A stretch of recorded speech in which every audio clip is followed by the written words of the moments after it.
there was an error on YouTube. We'll give it a little time, let everybody get in here while I'm trying to figure that out.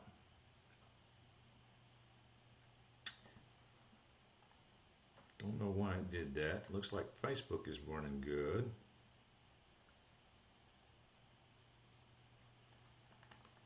Kind of behind on Facebook. Anyway, I am Tim. I work for Golf Cart Garage. We come here twice a week, Tuesday and Thursday. We talk to people about golf cart stuff. I hope everybody had a good last couple of days since I was here last. We are going to get into the regular questions. I don't know what happened with YouTube. I'll just have to deal with it. I'm running the social media links you can follow us on. All of them except for YouTube, apparently, right now. So that's the media links are running right now. You can follow us if you like this content. Please like and subscribe. And you can follow us on any platform you would like. All right. Let me check over here. Emily Grove says, it said you violated YouTube policy and video was removed. Yeah, that's the error that I saw on my end too. Now, how in the world did I do that? Good day, Tim. Joe from Kings Mountain, North Carolina. What's up, Joe Foster? 64 degrees. Actually, this is Mason. Okay, hey, Mason, how's it going, man? I thought I recognized that last name. Appreciate you being here. But yeah, I got that. That's the error message that I got also. I don't know how in the world I violated YouTube policy with an audio or video since there was no audio or video involved. But we will get that worked out. Yes, I will leave it on since it doesn't look like I'm going to be able to view questions on YouTube. I'll just be talking to people on Facebook today, it looks like. Anybody watching in the live chat on Facebook, feel free to make a comment. Feel free to say, what's up, Tim? Tell me how your weather is. Tell me what's going on in your area. You can even ask a golf cart question, believe it or not, if you would like. All right, so let's get started with the regular questions and we'll see what we can do. I have a 1999 DS 48 volt. For some reason, I'm not getting power to the motor. Worked great last week. Put it away and now nothing. The controller ahead of the motor is clicking when I depress the gas pedal. Nothing on the output side of a bad controller, possibly. Could be, most likely, I mean, you're correct. You're looking at it, you know, the clicking is not your controller clicking, by the way. It's your solenoid that's clicking. Your solenoid might be right next to the controller, and that's what you hear clicking. And the only things that's behind the solenoid is the controller and the motor. So it's either, now just keep this in mind, just because the solenoid is clicking doesn't mean that doesn't mean 100% that it's good, just because it clicks. So it could be solenoid. Most likely it's going to be controller. I mean, you're on the right path. If you would eliminate your motor as being the problem, then you would, you'd be right in the middle there and you would know that it's the controller. Did you tell me what kind of cart? Let's see, DS 48 volt. If it is a series cart, you can do the motor test that I thought about, the motor elimination test that I've talked about, where you keep in mind, this is only for a series cart, what I'm about to say, where on your motor, you've got 4 terminals. You've got 2 A terminals and 2 S terminals. You hook any A terminal to an S terminal with a battery cable, make a jumper wire from an A terminal to an S terminal, and then you've got 2 other posts on there, run 12 volts to the 2 other posts, and see if the motor will spin. Then you can change your jumper cables around. The motor should spin the other direction.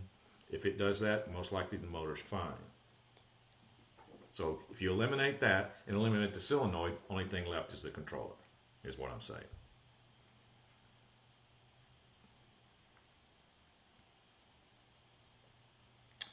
All right, number 2. I just added water to the Trojan TH75 batteries. The charger light is not coming on the charger. What would be the next troubleshooting idea?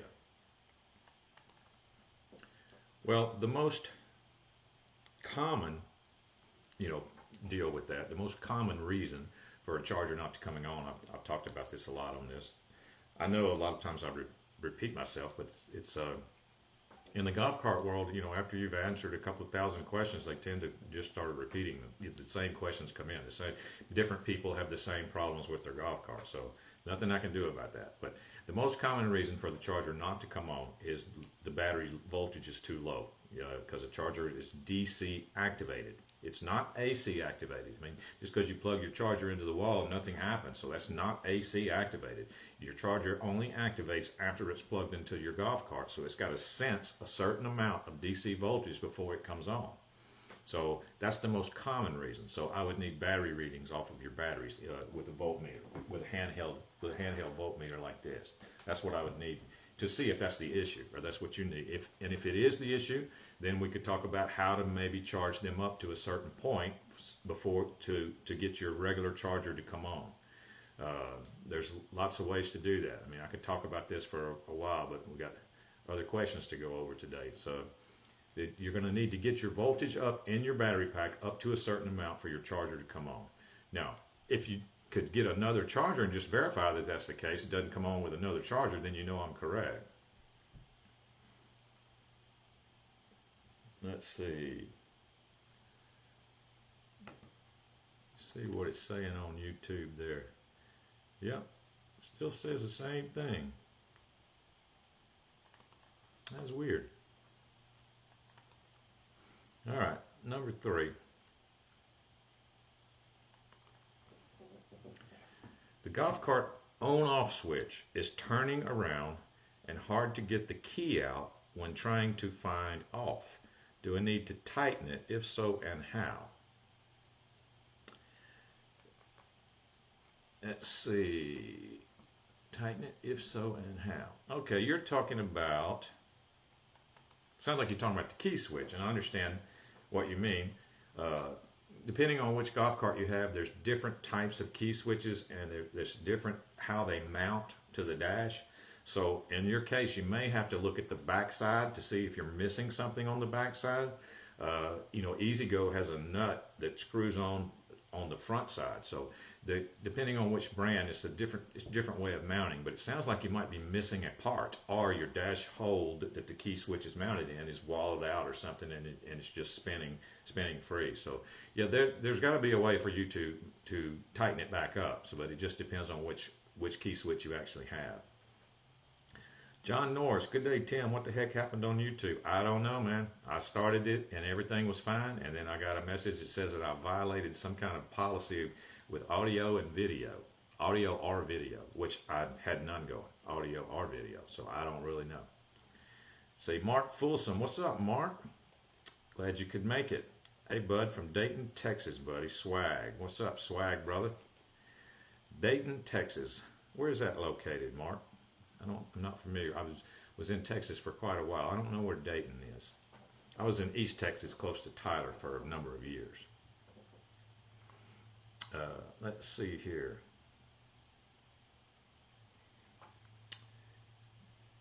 Number 4 is where we're at. Keith, Palmetto, Florida. Keith, you're the one that comes in here and makes me jealous every time because of your weather. Glad to have you, Keith. Thank you for stopping by. We're having a little YouTube problem, so got a lot of people coming over to Facebook because my YouTube's not working for some reason. Number 4. I have an RX-V Fleet gas Kawasaki 13 horsepower, tires 23 inches. Cart has a slight stutter when accelerating. Will a torque clutch help?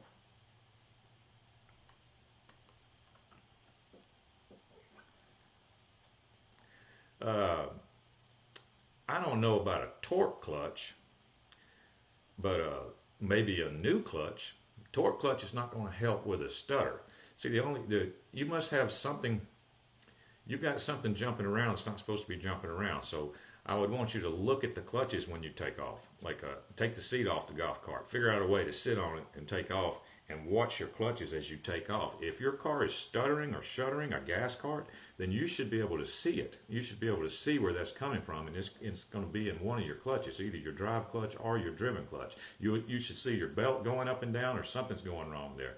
So I wouldn't go with a torque clutch as much as I might have to go with a new clutch. Just a regular new clutch might fix your problem, or figure out what's wrong with your old clutch. Some clutches can be rebuilt with internal parts, like the drive clutch could have some weights that are wrong.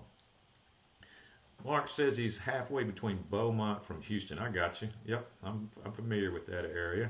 John Norris says Swag Brothers will find a way, even if the YouTube overlords put you on a blast. That's cool. I like that. I like that everybody's finding their way to Facebook that normally is on YouTube today. I will get that worked out, but I don't know what the deal is. Emily Grove. Oh, that's Mason. All right. Sorry, Mason. I keep calling you Emily, but that's what name is showing up. It says, hey Tim, can I get your professional opinion on my new Lithium Tempo with AC motor and 60 amp hour battery run distance? I asked dealer to make sure I get 36 holes. Sounds like I wasn't overly confident in his answer. Well, 60 amp hour is going to be the probably one of the smallest that they offer. All right.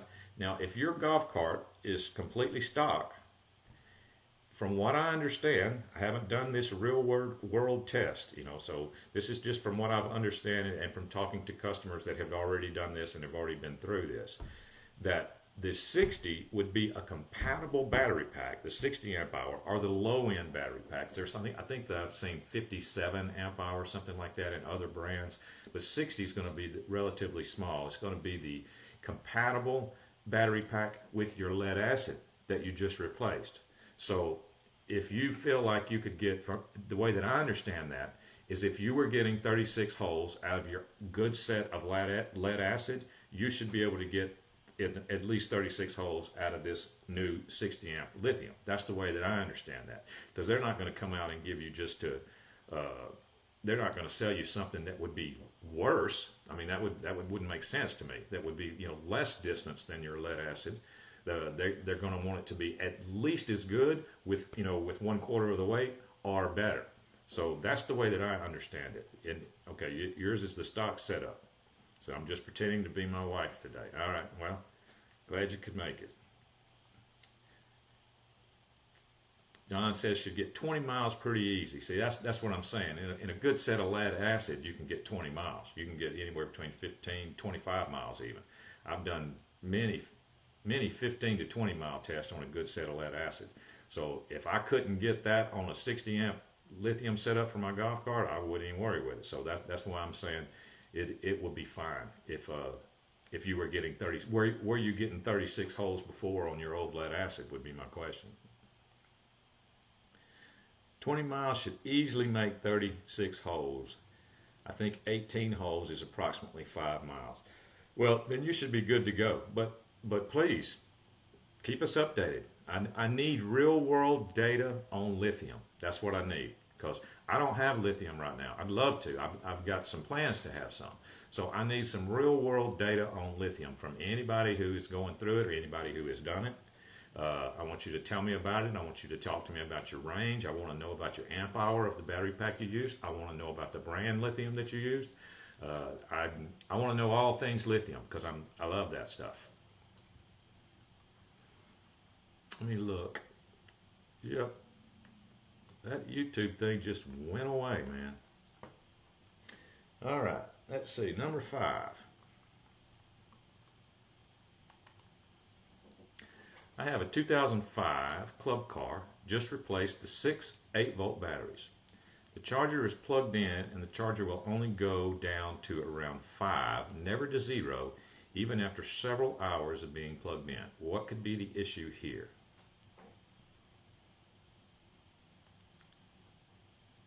Just replaced the 6, because we're talking about new batteries. All right, well, new batteries can take quite a while sometimes to charge. They don't necessarily come fully charged. So in a 48 volt system, you could be looking at 16 hours. So my question would be, how many hours have you actually left it on the charger? what you can do, if this is an onboard computer club car, did you tell me that?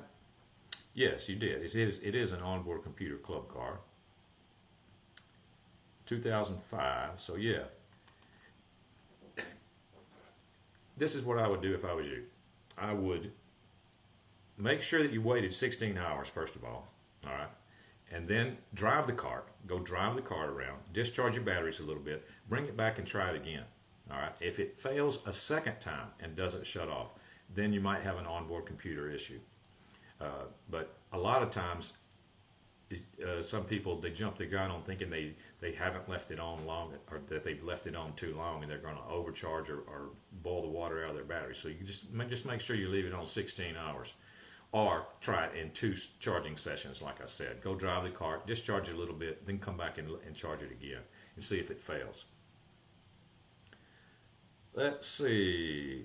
Mason says waiting for snow to melt here. Yet a month or two I'll have info. Okay, cool.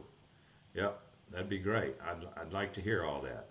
I'd like for you to post it in the chat, in the live chat. Come back into the live chat and post it so everybody can see it. Kurt says, hey Tim, could not get your live broadcast on YouTube for some reason. Well, I'm glad you found your way here, Kurt, like everybody else. Everybody that normally is on YouTube has found their way to Facebook. It's not because we're not doing YouTube anymore. There was some kind of glitch, Kurt. I don't know what happened. I started the video and then they removed it for some reason. So we'll get that worked out for next time, but thank you for finding us on Facebook. Let's see. Number 6. E-Go Kart has squeaks that seem to come from the suspension. I got it quiet for a while by putting new bushings in the rear spring hangers. The noise is back. Any ideas? I know how that can be very annoying. I mean, I was very particular, like when I would build a golf cart, or I am very particular about golf carts. And so squeaks and stuff would bother me to the point where I would just go through whatever I had to do in order to find it. And over the years of being that way, I discovered a little trick, and it's probably going to end up being today's tip at the end of the episode, is that I would use a small, like spray bottle of water. Just put water in a spray bottle. You can get the little spray bottles at Walmart or something. And I would start eliminating where the squeak is not. That's a lot of golf cart stuff. I know I say that a lot too. I eliminate the things that it is not, and eventually the only thing left is what it is, what the problem is. Because I would drive the cart, make it squeak, then I'd take one leaf springer where I think the sound is coming from, and I'd spray a little bit of water in this area. And then I'd go drive the cart again, see if it changed anything. Then I'd squeeze a little bit of water in another area. And I would continue to do that until the water made the squeak go away. Water will act as a temporary lubricant, because the squeak is most likely coming from 2 pieces of rusted metal that are rubbing together. So I'd continue to do that in order to find the squeak. And eventually I'd find the squeak with a water bottle. And then I'd, concentrate on that area with some, if I needed to replace bushings, if I needed to squirt something more than just water, like maybe some WD-40. How many people know what WD-40 stands for? The WD and WD-40? I wonder if anybody in the chat, I'm not going to say, tell me in the chat, what does WD stand for in WD-40? Not a lot of people actually know that. But anyway, that's today's test question, by the way. Let's see. All right, that was number 6. Kurt says, great, I don't like missing very informative videos. Thank you, Kurt. I appreciate that. Clark Veach, hey Tim, just a shout out to say thank you for the Gearheads chat. I put the new batteries in Monday. Cool, Clark. Thank you for being here, man. Come here often. Come here as often as you would like. Come every time. Come every Tuesday and Thursday. John Norris gets the prize today. Water displacement. WD-40 stands for water displacement. So WD-40 actually, what it does, it removes water. So if you spray, WD-40 and if you spray water, like I said first, to find where the leak is at or where the squeak is coming from, then you spray it with WD-40, it removes the water. So you're not going to get any more rust, in that area from the water. Probably the 40th attempt at the damn thing. Yep, you're probably right, John. Let's see. Number 7. Golf cart leaking fuel top a gas tank. Older 80s two-stroke with tilt of body to gain access to complete drivetrain. Leaks fuel and air top of gas tank at fuel outlet line and fuel vent valve. Grommets are shot, so need fuel resistant ones to replace. Can you help guide me with the info I have given you? I think I might be able to help you. Now, from what you're describing, that sounds like to me that we're talking about a Yamaha G1. All right, a G1 has the tilt-up body. Well, we're either talking about a G1, a Yamaha G1, or we're talking about a Harley Davidson golf cart, because they kind of did the same thing. G1s are two-stroke. Those old Harley Davidsons are two-stroke. But if it's a G1, there's lots of parts for a G1 that are still available. You might be able to find some gas tank parts, like the grommets and the vent valve and everything that's on top of the gas tank where you're talking about it, that it's leaking. So just, if that's the case, then just start searching parts for Yamaha G1. Go to golfcartgarage.com and see how many G1 parts we have, and do we have anything that you need or not.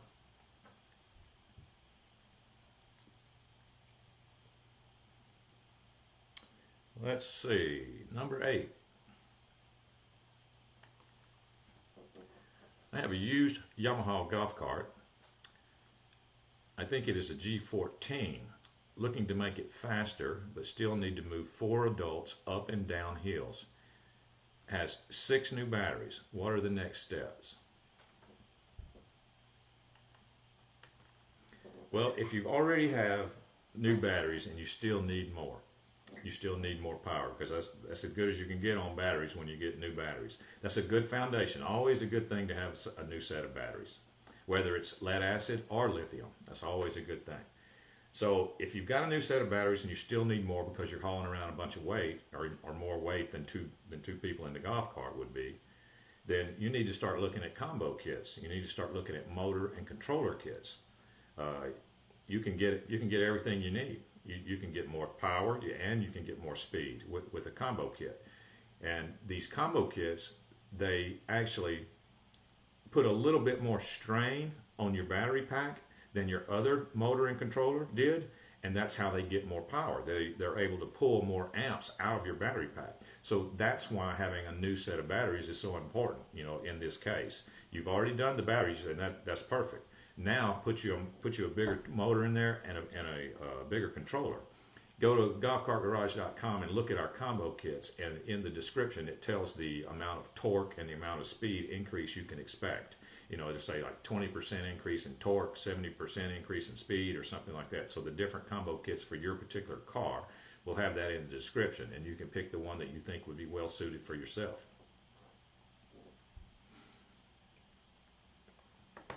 Let's see.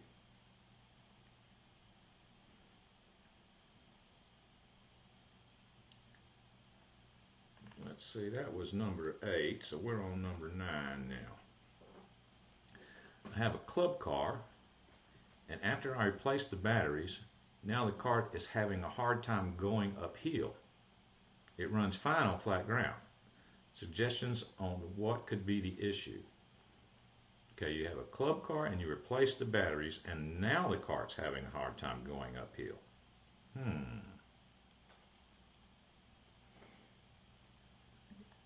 So I'm going to have to assume that you're telling me that the golf cart was fine going up hills before you replaced the batteries.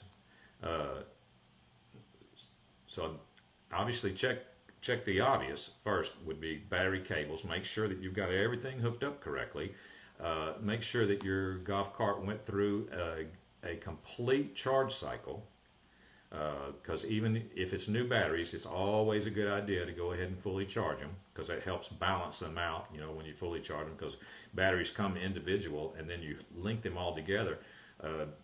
Your golf cart doesn't know. This is another thing that's surprising to people. Your golf cart doesn't know that it's running off of 6 batteries. when they're connected in negative, positive, negative, positive, negative, positive like that, that's in series. Your golf cart thinks it's running off one battery, thinks it's running off one 48-volt battery. It does not know that it's running off 6 batteries. That's what that series connection does. It makes one big battery. That's why when you get a lithium battery now, that you can get one that comes into one big battery, because it's the same thing to the golf cart. It knows no difference in that. So when you buy the batteries, they come individually. They could be in all different states of charge. So that's why it's important to go ahead and fully charge the entire battery pack once you get it installed, because it helps balance things out a little bit. Doesn't balance out as good as lithium does. Lithium has a battery management system that helps balance it out on the inside, but lead acid does not. But the charging of the lead acid helps balance it out. Okay, so anyway, after that, we need battery readings to make sure that everything is fine with your battery pack, because if you did nothing else but change batteries, you should not have changed your hill climbing ability for sure. In fact, it should have made it even better. Okay, let's see here. Number 10.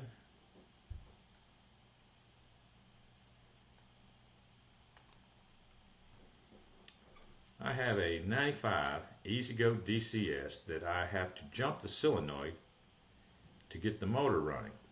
No clicking when I press the pedal down. I replaced the ITS. It was cracked. What could cause this? All right. E-Z-GO is the DCS, right? Is that what you said?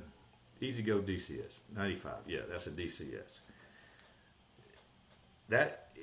First of all, there's two things in that solenoid activation circuit. There's two things in that particular electrical system that are involved in that solenoid activation circuit. One is the controller, and one is the micro switch beside the ITS. You told me that you replaced the ITS because it was cracked, all right? But right there beside the ITS, there's a micro switch. That's something else that's involved in the activation circuit. So that is a cheap replacement right there, just that little micro switch, or just ohm it out, ohm that switch out to make sure it's working. Also, I've seen something else cause this to happen. Leaving the ITS, if you follow the wire, there's 4 wires come out of the ITS, right? There's 2 that go to the micro switch and 2 that go to the ITS itself. All 4 wires have a different color. You follow those wires out of the ITS, and on some E-Z-GO electrical systems, I don't know if it's on all of them, but the one that I'm talking about here, that ITS wires, they came to a plug, came to a junction where they plugged into another plug. Like one side's the male and the other side's the female of the plug, and then the wires left that plug and then go on to the controller. Well, I lost connection in a pin in that plug. And it took me forever to figure it out. I had to ohm out all the ITS wires, all 4 of them. I ohmed out. I went and found the ends of those wires, past that plug, and noticed that I wasn't getting continuity in one of those wires. And the only place it could have been was in that junction plug. So I ended up having to cut the wires and bypass a wire around that plug. So I have seen that. That plug is in a bad spot for water getting on it. It's not a waterproof plug. So water gets on it. Also, you could have battery acid to where that plug is located. Battery acid could drip down on top of it and can make one of them corrode. Salt could get in that plug, because it's not. So anyway, that's 3 things that I have seen cause the non-solenoid activation issue. Could be controller in a DCS cart. Very likely it could be micro switch and that plug. Now, my guess is that it might be controller, because honestly, DCS controller is one of the most common controllers that I have had to replace. I probably replaced more DCS controllers than any other type of controller in any other car. E-Z-GO DCS. They only made that setup for a couple of years. Well, that's why. That's what they did right before they came out with PDS. PDS is a better system than DCS. Let's see. Kurt says, Tim, on a Summit 2 charger, what is the balance feature on the charging sequence for? Well, it's a fancy word, because it's misleading. It's a misleading word too, because like I was talking about earlier, on a lithium battery has a device called a battery management system, or a BMS, that purposely allows the exact amount of voltage that it wants to balance out every cell in that battery. All right. And like I was saying earlier, your golf cart does not know that it doesn't know that it has 6 batteries in series. It also does not know that you have every hole, every cell. When I say cell, I'm talking about the water fill holes in a lead acid battery. Your golf cart doesn't know that every one of those water fill holes is a 2-volt battery in a that's why a 6-volt battery has 3. Has 2, 4, 6, and an 8-volt battery has 4. Every one of those cells is a 2-volt battery. Your golf cart doesn't know that either. Every one of those cells is hooked in series inside the battery case. And there's no way that you're balancing it, with a Summit 2 or a regular transformer type charger or any type charger. There's no way to balance each individual cell. That's why I say the word balance is misleading a little bit. The balancing feature, all it does is it actually puts a very high voltage in there. It's sort of an overcharge for a certain amount of time, and what that will do is that it tries to make sure that this cell is fully charged, and it keeps pushing and gives the other 2 time to equalize, and then it waits there for a little while until it is satisfied that there's no voltage change over a certain amount of time, and then it shuts off. That's the balance feature. It's basically an overcharge to give your golf cart time for every cell to come up to par, every cell to come up to voltage. I hope that answered your question. I didn't know it was going to take me that long to answer it. That's the way that I understand it. And from my experience, that's what I have witnessed, in messing with batteries for so long. John Norris says, here's a question that may help the golf cart buying public. If you were looking at buying a used golf cart, what characteristics, excluding batteries, would you examine to help determine worth, or would consider buying it?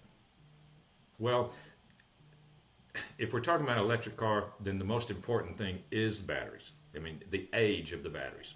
That's the most important thing, because everything else can be dealt with.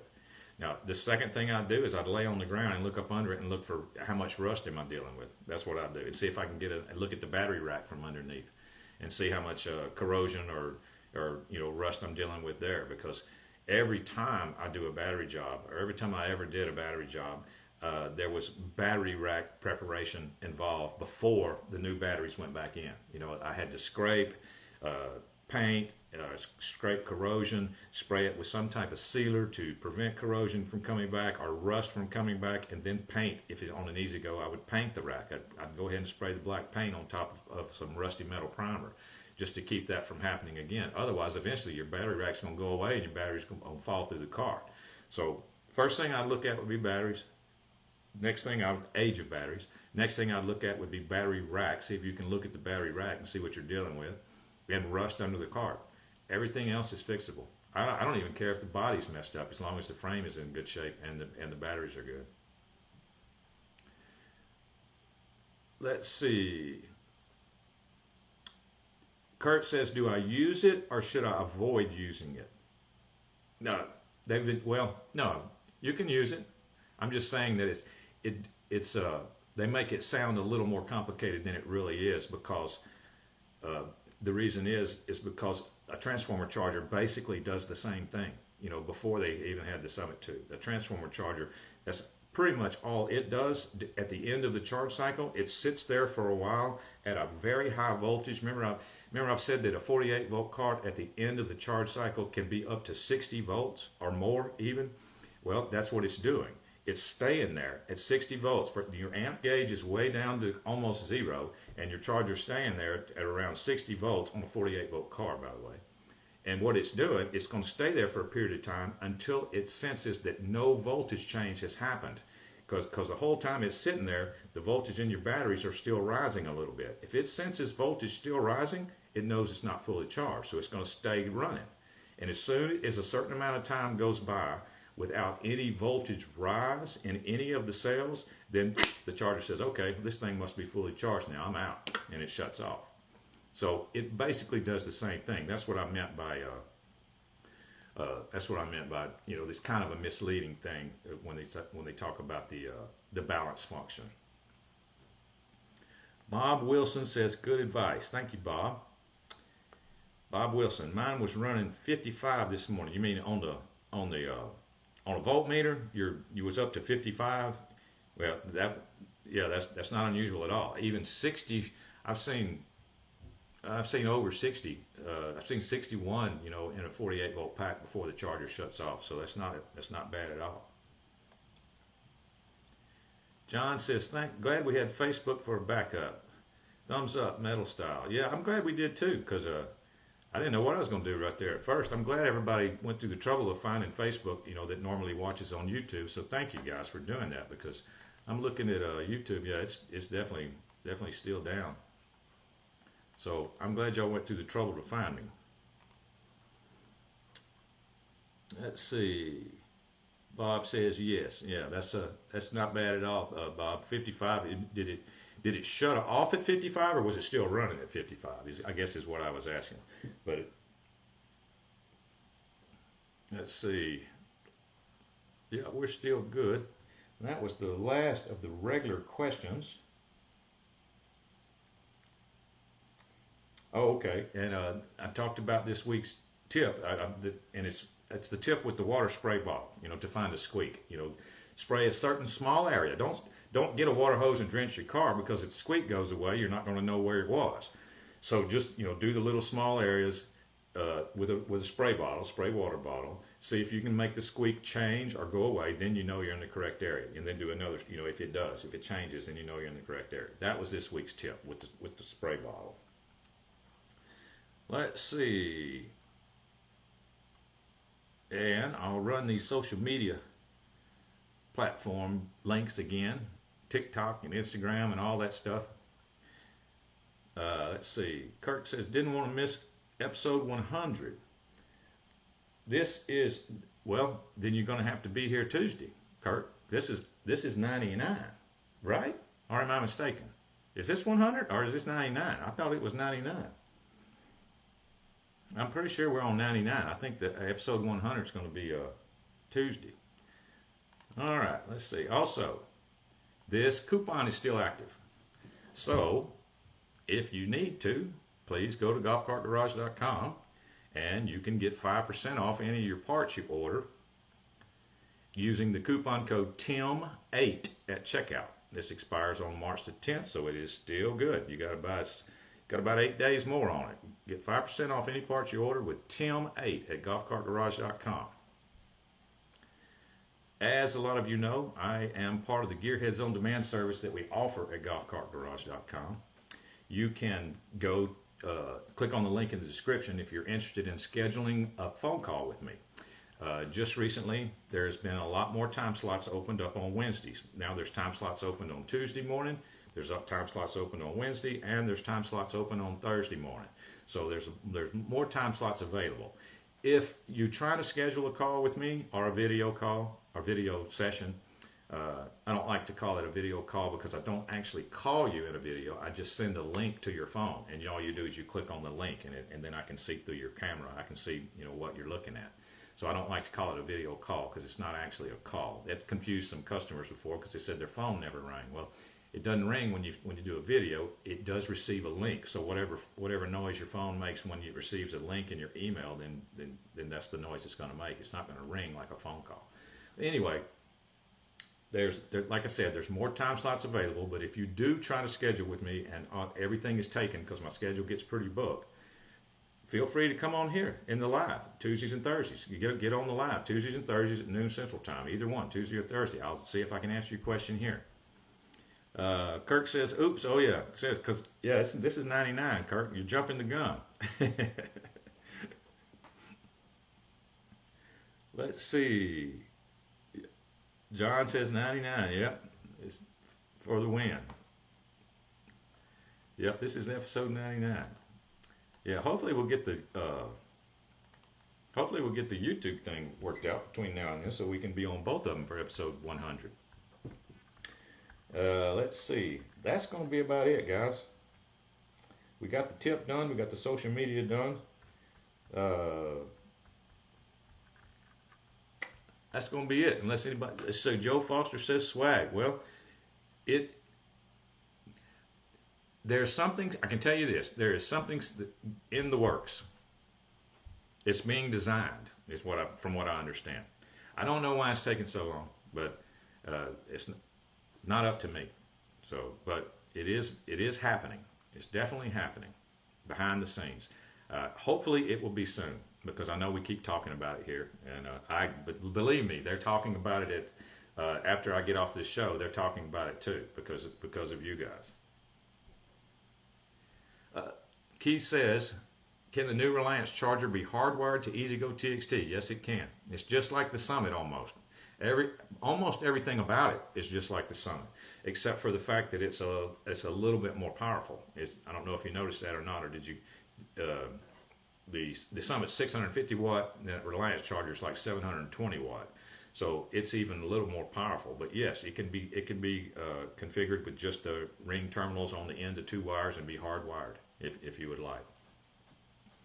Now, keep in mind, neither one of those chargers are waterproof. They are highly water resistant, but that does not mean that they're waterproof. In other words, you can't go swimming with it. You can't you wouldn't want to just drench it with a water hose. I wouldn't do that, but they are very water resistant. Either one, the Reliance and the Summit too. Either one, they're both the same when it comes to that. John says original Swag Brothers should be first in line. I had the same thought today, John. I had that same thought. I don't know if they're going to let me pick who gets the swag or if they're going to pick. I'm not sure. I'm not the boss. I'm just the guy that is in the tech department.